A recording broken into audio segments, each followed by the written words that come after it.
इस वीडियो में हम क्लास 12th पॉलिटिकल साइंस का चैप्टर 1 पढ़ेंगे, शीत युद्ध का दौर, कोल्ड वॉर एरा। तो चलिए शुरू करते हैं। इसको हम समझने की भी कोशिश करेंगे और थोड़ा बहुत रीड भी करेंगे, लेकिन रीडिंग कम से कम करने की कोशिश करेंगे और समझने की ज़्यादा। तो चलिए शुरू करते हैं। सबसे पहले इस चैप्टर में परिचय दिया हुआ है।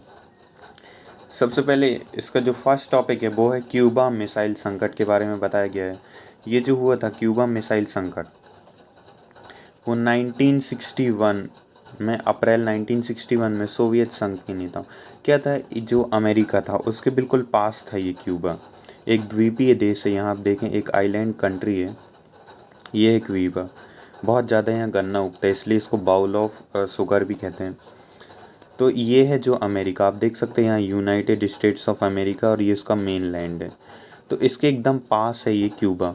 लेकिन ये क्या था, साम्यवादी विचारधारा। यदि हम देखें तो जो फर्स्ट वर्ल्ड वॉर हुई थी वो 1914 से लेकर 1980 तक हुई थी। देन सेकेंड वर्ल्ड वॉर हुई थी 1939 से लेकर 1945 तक। आफ्टर डेट, इसके बाद 1945 से लेकर 1991 तक कोल्ड वॉर एरा चला। तो ऐसा ही हुआ था। जो ये क्यूबा मिसाइल संकट है वो यही शीत युद्ध का दौर चल रहा था। तो आपने अभी समझा होगा शीत युद्ध का दौर कब से कब तक था, 1954 से लेकर 1991 तक। तो अमेरिका के एक पास में एक द्वीपीय देश था क्यूबा। लेकिन क्या था, अमेरिका जो था वो एक पूंजीवादी उदारवादी विचारधारा का था। पूंजीवादी, उदारवादी और लोकतंत्र, बल्कि, और ये जो था दो गुट में पूरा विश्व बटा हुआ था। तो ये पूंजीवादी उदारवादी विचारधारा, और इसके अलावा दूसरे गुट में जो था वो था USSR, union of Soviet socialist Republic, या जिसे सोवियत संघ कहते हैं। तो उसे सोवियत संघ को डर था, और ये भी क्योंकि उसी की विचारधारा का था सोवियत संघ के। तो इस सोवियत संघ को डर था कि क्यों ये अमेरिका इस पर हमला कर दे और इस पर कब्जा ना कर ले। इसलिए फिर सोवियत संघ ने इस यहाँ पे परमाणु हथियार रखने का फैसला कर लिया। उसने फैसला किया कि यहाँ पे हम परमाणु हथियार तैनात करेंगे। इसके बाद क्या हुआ, इस जो अमेरिका के राष्ट्रपति थे वो हिचकिचा रहे थे, क्योंकि ये आप देखें ये बिल्कुल जो क्यूबा है एकदम मेन लैंड के पास है, मुख्य भूमि के एकदम पास है अमेरिका की। तो उस टाइम राष्ट्रपति जॉन एफ कैनेडी, यहाँ पे दिया हुआ कैनेडी, आप यदि बुक हो आपके पास तो मेरे साथ आप हाईलाइट भी कर सकते हैं उन जो मैं नाम बता रहा हूँ। तो उस टाइम जो तत्काल वहाँ के अमेरिकी राष्ट्रपति थे वो थे जॉन एफ कैनेडी। उनके सलाहकार हिचकिचा रहे थे कि मतलब हम क्या करें। तो उनने धीरे धीरे जंगी बेड़े को आगे बढ़ाया। मतलब वो कोई चाहते नहीं थे युद्ध, क्योंकि उनको डर था कि यदि ये एकदम यहाँ पे मेन सिटीज़ हैं, यदि आप देखें यहाँ पे यूएसएसआर की main cities, main develop area यहाँ और थोड़ा यहाँ कैलिफोर्निया के पास है, तो हिचकिचा रहे थे। तो धीरे धीरे उन्होंने आगे किया, अपने जहाज़ पीछे कर लिए। तो यूएसएसआर को भी लगा हाँ कि लॉस दोनों को ही होना है, इसलिए पीछे कर गए। उसके बाद पूरे विश्व ने चैन की सांस ली। तो ये जो था ये क्यूबा मिसाइल संकट, आप इसको अच्छे से नहीं समझ पाएंगे। इसको बहुत अच्छे से समझने के लिए हमें शुरुआत से पढ़ना होगा। तो मैंने जैसे कि आपको अभी फर्स्ट वर्ल्ड वॉर का बताया था डेट, यहाँ पे आप देखिए फर्स्ट वर्ल्ड वॉर 1940 से लेकर 1980 तक हुआ। देन सेकेंड वर्ल्ड वॉर 1939 से लेकर 1945 तक हुआ, जिसमें कौन कौन थे, अमेरिका, ब्रिटेन, फ्रांस और सोवियत संघ। और दूसरी तरफ जो धुरी राष्ट्र थे, पहला ये दो लोगों के बीच हुआ था। पहला था मित्र राष्ट्र और एक था धुरी राष्ट्र। ये है धुरी राष्ट्र। तो क्या हुआ, धुरी राष्ट्र की हार हुई और मित्र राष्ट्र की जीत। धुरी राष्ट्र में थे जर्मनी, इटली, जापान। तो शीत युद्ध होता क्या है, सबसे पहले यही क्वेश्चन आता है कि शीत युद्ध है क्या, ये कोल्ड वॉर है क्या। तो ऐसी स्थिति बन जाए कि युद्ध होकर रहेगा लेकिन वास्तव में युद्ध ना हो। जैसे एग्जांपल मैं देना चाहूँ तो द्वितीय विश्व युद्ध जो था 1940 से लेकर 1980 तक हुआ, और जो फर्स्ट वर्ल्ड वॉर था 1940 से लेकर 1918 तक हुआ। उसके बाद सेकेंड वर्ल्ड वॉर 1939 से 1940 तक हुआ, 1945 तक हुआ।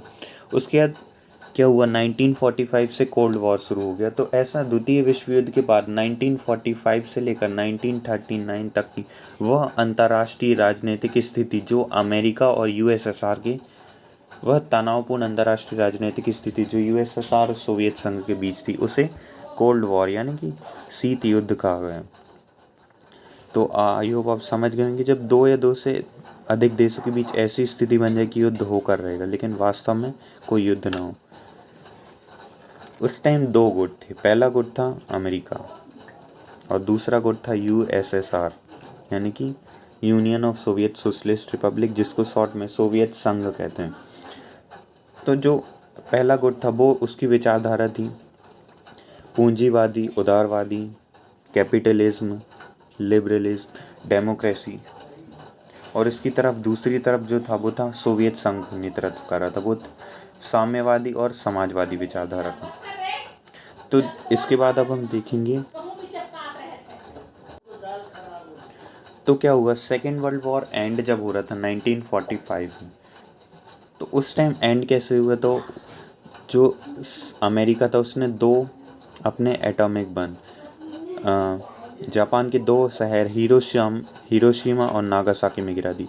आप सब ने ये नाम तो सुने होंगे, हिरोशिमा और नागासाकी। केवल एक ही देश ने जिसने परमाणु झेला है, परमाणु हथियारों को। तो पहला जो था उसका गुप्त नाम था लिटिल बॉय और दूसरा था फैट मैन, जो दूसरा बम गिराया गया।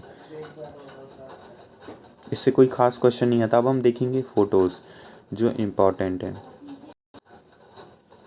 बहुत सारे इम्पोर्टेंट क्वेश्चन आते हैं इस चैप्टर से। जो फोटोज़ हैं आपने देखी होगी वहाँ पे जापान के बाजू से। अभी हम देख रहे हैं जो नाटो संगठन बना हुआ था, जो जब कोल्ड वॉर एरा चल रहा था, शीत युद्ध का दौर, उस टाइम बहुत सारे संगठन बनाए गए थे। उनमें से मुख्य के आपको नाम याद रहने पड़ेंगे, उनके सदस्य के नाम भी आते हैं प्रीवियस ईयर क्वेश्चंस में। तो चलिए शुरू करते हैं। पहला जो बनाया गया था वो था NATO, north Atlantic treaty organization, उत्तर अटलांटिक संधि संगठन। ये बनाया गया था अप्रैल 1949, अप्रैल 1949। आप इसको लिख भी सकते हैं, कॉपी में लिखेंगे तो ज़्यादा अच्छा रहेगा। देन सेकंड बनाया था सीएटो, सीएटो ये भी अमेरिका के नेतृत्व में बनाया गया था। ये बनाया गया था 1954। इसके अलावा एक बनाया गया था सेंटो।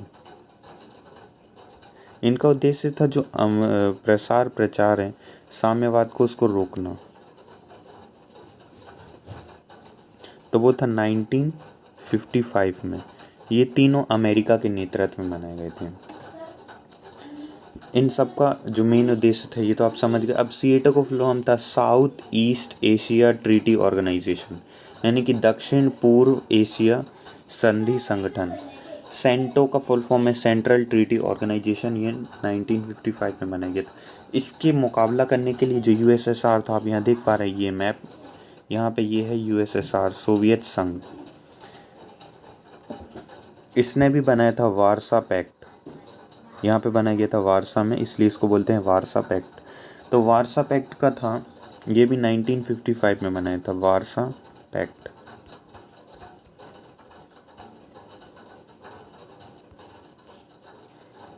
ये बनाया था 1955 में सोवियत संघ के नेतृत्व में। ये है सोवियत संघ, इसका काफ़ी बड़ा मैप है, हम नेक्स्ट पेज में देखेंगे। अभी फ़िलहाल आपको जो इम्पोर्टेंट हैं देश वो आपको याद रखने हैं। यदि आप देखें अमेरिका, ब्रिटेन, फ्रांस। अमेरिका उधर पे है, ब्रिटेन, और इधर से आप स्टार्ट कर सकते लर्न करना। यहाँ पे पुर्तगाल, Spain, France, Portugal, Spain, France. वहाँ से किया अमेरिका, ब्रिटेन, और यहाँ पे पुर्तगाल, स्पेन, फ्रांस। यहाँ पे तीन देश हैं, नीदरलैंड, बेल्जियम, लग्जमबर्ग। ये सभी क्या थे, नाटो के सदस्य थे। उसके बाद यहाँ देखें तो ये ऊपर डेनमार्क, ये डेनमार्क, स्वीडन। ये तीन जो कंट्रीज़ हैं इनको बोलते हैं स्कैंडिनेवियाई कंट्री, क्योंकि ये स्कैंडिनेवियाई कंट्री पर्वत पर हैं। इसी प्रकार यहाँ पे भी यदि आप देखें यहाँ पे, तो ये जो तीन कंट्रीज़ हैं वो काकेसस कंट्रीज़ कहलाती हैं, एस्टोनिया, लातविया, लिथुआनिया। अभी हम उनको आगे देखेंगे। फ़िलहाल ये नॉर्वे, स्वीडन और फिनलैंड। तो हम कंट्रीज़ के नाम थोड़ा याद कर लेते हैं नाटो के। यहाँ से आप बोलना शुरू करेंगे Portugal, Spain, France, Portugal, Spain, France. Then यहाँ से Netherland, Belgium, Luxembourg, Netherland, Belgium, Luxembourg, Netherland, Belgium, Luxembourg, Netherland, Belgium, Luxembourg, Netherland, Belgium, Luxembourg. Then Germany, Italy, Japan, और यहीं पे नीचे ग्रीस और तुर्की। चलिए अब हम इसको फुल मैप में देखते हैं ताकि काफ़ी आसानी से समझ सकें और इन कंट्रीज़ के नाम याद करना है। सबसे पहले ये वर्ल्ड 3 दुनिया में बटा हुआ था। आप यहाँ ध्यान से देखें, ये थी पहली दुनिया, ये थी दूसरी दुनिया और ये थी तीसरी दुनिया। जिनको भी ग्रीन से दिखाया गया है वो सब आप समझ गए होंगे कि वो तीसरी दुनिया है। येलो से दिखाया गया है वो पहली दुनिया है और दूसरी दुनिया। अब इनके नाम पूछे जाते हैं, ऐसा दे देगा कोई भी कंट्रीज़ के नाम या फिर सिंबल दे दिया जाता है, उनको बताना पड़ता पहली दुनिया से बिलोंग करते हैं या दूसरी दुनिया से या तीसरी दुनिया से। फ़िलहाल 11 मिनट हो चुके हैं, तो चलिए अब हम देखते हैं। पहली दुनिया में आपको काफ़ी आसानी से याद हो जाएगा। पहली दुनिया में कनाडा, अमेरिका इधर पे, साउथ एशिया से कनाडा, अमेरिका, कनाडा, अमेरिका। यहाँ पे लैटिन अमेरिका के सारे देश। यहाँ पे पहली दुनिया में सबसे पहले हम याद करेंगे Canada, America, Canada, America. Then इस तरफ आ जाइए पुर्तगाल, फ्रांस, ये 3 कंट्रीज़ का भी मैंने आपको याद करवाए नाम। अमेरिका, कनाडा हो गया, यहाँ अमेरिका, ब्रिटेन। उसके बाद यहाँ पे यदि हम मैप में देखें तो ये है पुर्तगाल, फ्रांस, पुर्तगाल, स्पेन, फ्रांस। ये है पुर्तगाल, स्पेन, फ्रांस। देन यहाँ पे मैंने आपको 3 कंट्रीज़ बताई थी, Netherland, Belgium, Luxembourg, Netherland, Belgium, Luxembourg. यहाँ पे है जर्मनी। जर्मनी 2 हिस्सों में टूटा हुआ था उस टाइम। जो पश्चिमी जर्मनी थी वो अमेरिका के साथ था और जो पूर्वी जर्मनी था वो यूएसएसआर, सोवियत संघ के साथ था।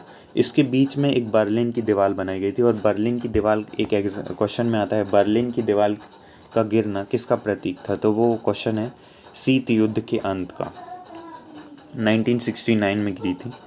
तो यहाँ पे जैसा कि ये है, ऊपर है जर्मनी, देन नीचे इटली, यहाँ पे देखें आप तो ये है तुर्की या टर्की, और यहाँ है ग्रीस। यहाँ पे यदि आप देखें ये है जापान और नीचे है ऑस्ट्रेलिया। तो आई होप आप समझ गए। अब हम देखेंगे सोवियत संघ के साथ कौन कौन सी कंट्रीज। उसके पहले हम ये कंट्रीज़ के नाम जाने थर्ड वर्ल्ड की, क्योंकि इसमें बहुत ज़्यादा आया था। केवल इससे 2 क्वेश्चन, जो 5 मार्क्स का क्वेश्चन आया था, ज़्यादातर में 3 कंट्रीज इससे दी गई थी, एक कंट्री से एक कंट्री।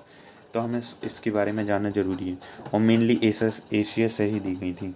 मैंने प्रीवियस ईयर क्वेश्चन पेपर्स में देखा। तो चलिए देखते हैं। सबसे पहले आपको यहाँ से नीचे से नाम कंट्रीज़ के याद करना शुरू करेंगे। मालदीव, श्रीलंका, भारत, पाकिस्तान, अफ़गानिस्तान, यहाँ Nepal,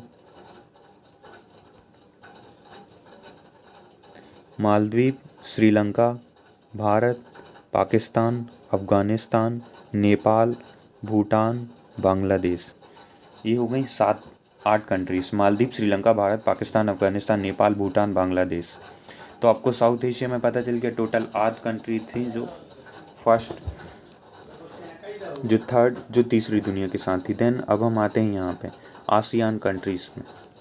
Myanmar, Thailand, Laos, Cambodia, Vietnam. Myanmar, Thailand, Laos, Cambodia, Vietnam. Myanmar, Thailand, Laos, Cambodia, Vietnam.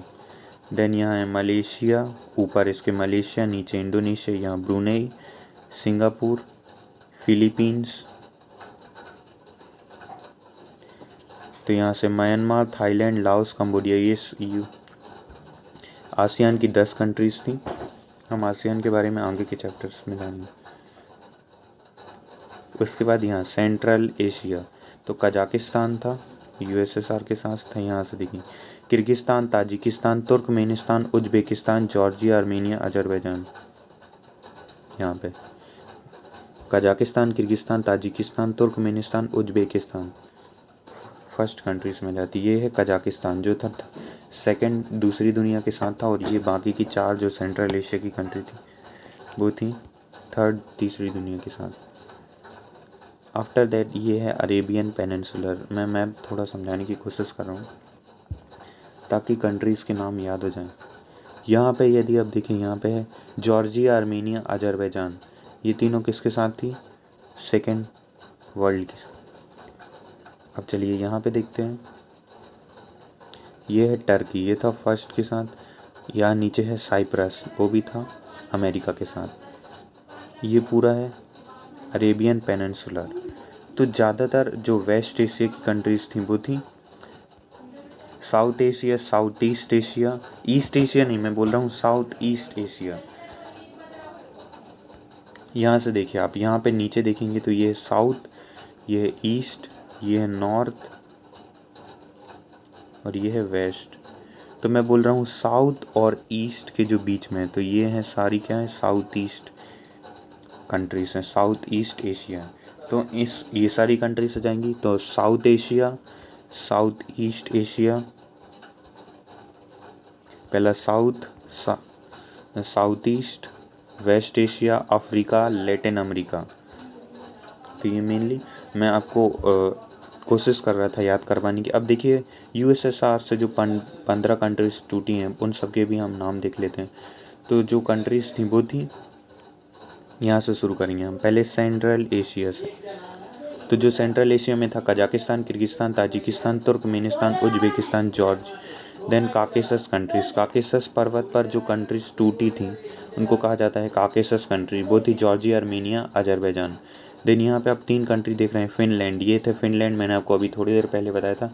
ये है नॉर्वे, स्वीडन और ये है फिनलैंड। इन तीनों को बोलते हैं स्कैंडिनेवियाई कंट्रीज। देन उसके नीचे है वो है माल्डोवा, यूक्रेन, बेलारूस। इसके यदि आप यहाँ देखें तो ये है एस्टोनिया, लातविया, लिथुआनिया और ये है माल्डोवा। देन ये यूक्रेन और ये बेलारूस। हम इसको वर्ल्ड मैप में और अच्छे से समझने की कोशिश करेंगे।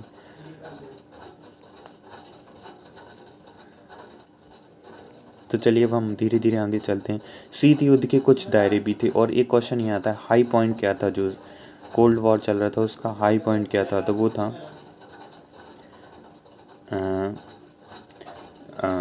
Cuban missile crisis, Cuba missile संकट। अब यहाँ पे आप देखेंगे ये आता है मेनली कार्टून बेस्ड क्वेश्चन भी आते हैं, मैप बेस्ड भी आता है। तो यहाँ पे देखें यूएसएसआर और ये यूएस, ये दोनों अच्छे फ्रेंड हैं। लेकिन अमेरिका ने यदि आप देखें तो यहाँ पे चाइना के साथ भी अच्छे रिलेशन बना रहा है, वो भी यूएसएसआर को बिना बताए। देन चलिए अब हम नीचे देखते। तो ये क्या है, इस पे क्वेश्चन आता है ये क्या दर्शा रहा है? तो ये एक भारतीय का, एक इंडियन का व्यू दिखा रहा है कि इंडियन कैसा एक्सप्रेस कर पा रहे हैं। ये इंडियन के द्वारा बनाया गया।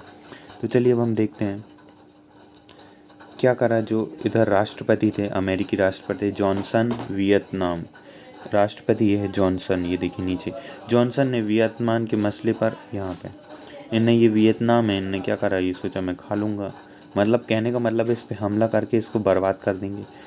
तो ये वियतनाम अमेरिका से जीत गया भारी भरकम बम बरसाने के बावजूद भी। अब गुट निरपेक्ष आंदोलन शुरू हुआ। गुट निरपेक्ष का अर्थ है किसी भी पक्ष में, एक वर्ड होता है तटस्थता।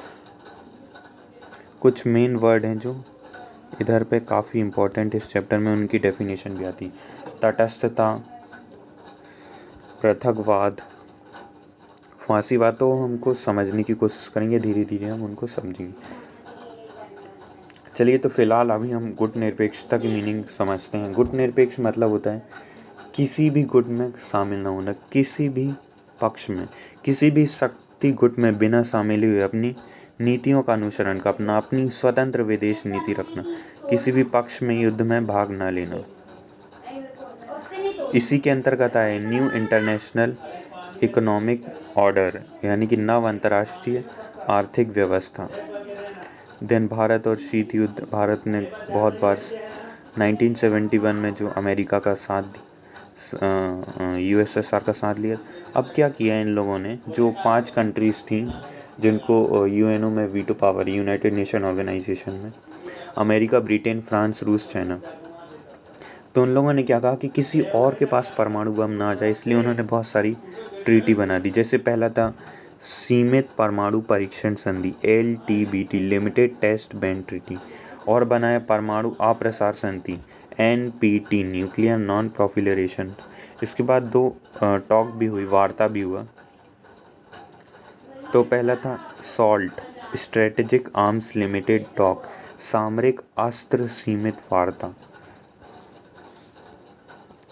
यदि आपको इसके नोट्स चाहिए तो नोट्स भी कर दिए गए हैं। हम पार्ट 1 जो बनाते हैं वो बुक से पढ़ाया जाता है, क्योंकि बुक रीडिंग भी वेरी इंपॉर्टेंट है। और जो पार्ट 2 हम बनाते हैं उसमें हम नोट्स देते हैं, और जो पार्ट 3 होता है वीडियो का उसमें एक्सरसाइज दी जाती है, मतलब एक्सरसाइज के सॉल्यूशन भी होते हैं साथ में।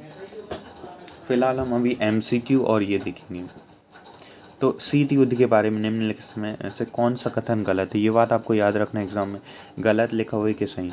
यह संयुक्त राज्य अमेरिका और सोवियत संघ और उसके साथी देशों के बीच एक प्रतिस्पर्धा थी। यह महाशक्तियों के बीच विचारधाराओं को लेकर युद्ध था। शीत युद्ध में हथियारों की होड़, अमेरिका और सोवियत संघ ने सीधे युद्ध में शामिल थे। यह एकदम गलत है। युद्ध का मतलब होता है सीधे हमला कर देना, लेकिन वहीं शीत लगा दो ना तो डायरेक्ट हमला नहीं करते वो। तो इसका है ऑप्शन डी या घ, अमेरिका और सोवियत संघ के बीच सीधे युद्ध में शामिल नहीं होना। अमेरिका और सोवियत संघ सीधे युद्ध में शामिल थे, ये एकदम गलत है। निम्न में से कौन सा कथन गुट निरपेक्ष आंदोलन के उद्देश्य को प्रकाश नहीं डालता? यहाँ देखिए नहीं वर्ड का यूज हुआ है। तो चलिए आगे देखते हैं। उपनिवेश से मुक्त हुए देशों नव स्वतंत्र नीति अपनाने के समर्थन मनाना, किसी भी सैन्य संगठन में शामिल हुए बिना करना, वैश्विक मामलों में तटस्थता की नीति अपनाना। तटस्थता यानी होता है किसी भी पक्ष में युद्ध में भाग न लेना। देन वैश्विक आर्थिक असमानता की समाप्ति की ध्यान केंद्रित करना। तो ये सेकंड तो आप एकदम समझ रहे हैं, किसी भी सैन्य संगठन में शामिल होने से इनकार कर देना। उपनिवेश से हुए मुक्त स्वतंत्र देशों की नीति अपनाने के समर्थन करना। वैश्विक मामलों में तटस्थता की एकदम ये तो एकदम गलत है, क्योंकि ये कहीं नहीं कहता कि तटस्थता की नीति अपनाओ, किसी भी पक्ष में युद्ध में भाग ना लो, कुछ ना बोलो। तो इसका आंसर है घ या सी। यहाँ पे आप देख ले ध्यान से।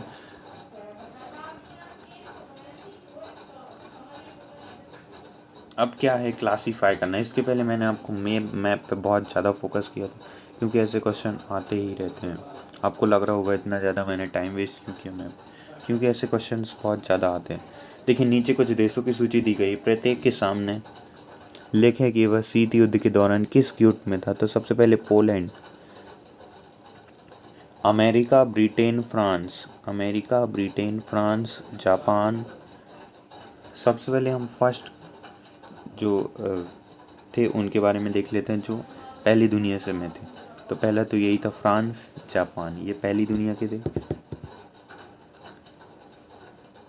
इनको आप याद रख लीजिए। देन अब हम देखते हैं दूसरी दुनिया के देश, जिसका रेड कलर से हम मेनली डोनेट, वो था नॉर्थ कोरिया। क्या था? North Korea. और श्रीलंका था, वो तीसरी दुनिया से बिलोंग करता था। तो आपको मेनली इन बातों को याद रखना चाहिए, क्योंकि ये बहुत इंपॉर्टेंट हो जाती है, specially for the examination purpose. और हम इसकी नई बुक आने ही वाली है, बुक अभी अवेलेबल नहीं हो पा रही है, लेकिन CBSE जल्दी अपलोड कर देगा, तो हम आपके लिए। यदि आपको आगे के भी चैप्टर समझना है तो आप कमेंट कर सकते हैं।